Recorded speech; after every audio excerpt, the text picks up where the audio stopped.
Elon Musk दुनिया का पहला ट्रिलियनर बन चुका है, फिर भी उस पर टैक्स लगाना बहुत मुश्किल क्यों है? और किसी भी बिलियनर पर भी टैक्स लगाना, क्योंकि टेक्निकली उनके पास पैसा ही नहीं होता, उनके पास होते हैं सिर्फ कंपनीज के स्टॉक्स और शेयर्स। और जब तक ये स्टॉक कैश में कन्वर्ट नहीं होते तब तक उन्हें अनरियलाइज्ड गेन कहा जाता है और गवर्नमेंट उस प्रॉफिट पर टैक्स नहीं लगा सकती, जो ऑफिशियली हुआ ही नहीं। मतलब बिलियनर्स के पास पैसा होता ही नहीं, लेकिन उनकी नेटवर्थ पैसों में होती है, बिलियंस ऑफ डॉलर। अब तुम्हारा सवाल ये है कि अगर उनके पास पैसा ही नहीं है तो चीजें खरीदते कैसे हैं? Luxury private jet, luxury cars, luxury yacht, सब कुछ लग्जरी। अब मान लो इलॉन मस्क को एक प्राइवेट जेट 500 करोड़ में खरीदना है, तो वो अपने स्पेसएक्स के शेयर्स बेच के कैश नहीं निकालेगा, क्योंकि ये करेगा तो उसे बहुत ज्यादा टैक्स देना पड़ेगा, करोड़ रुपए। और इलॉन चाचा मैं क्यों दूं टैक्स सरकार को? और स्पेसएक्स टेस्ला के स्टॉक्स की प्राइस गिर भी सकती है। तो फिर सिंपल है, ये लोग बैंक्स और प्राइवेट इक्विटी फर्म्स के पास जाते हैं और लोन मांगते हैं 500 करोड़ का। कोई छोटा मोटा लोन तो है नहीं। बैंक्स पूछता है लोन के बदले गारंटी क्या है?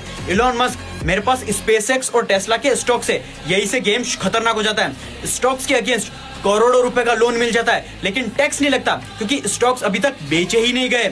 और ये साइकिल तब तक चलती रहेगी जब तक इलॉन मस्क मर नहीं जाता और ये बिलियनर्स लोग मर नहीं जाते। और ये वही गेम है जो दुनिया के लगभग सारे बिलियनर्स लोग खेलते हैं। और दूसरी तरफ अगर तुम सैलरी से पैसा कमाते हो तो टैक्स पहले कटेगा, पैसा बाद में मिलेगा। इसलिए financial education is most important. इसलिए मुझे फॉलो करके कुछ वैल्यूबल सीखो।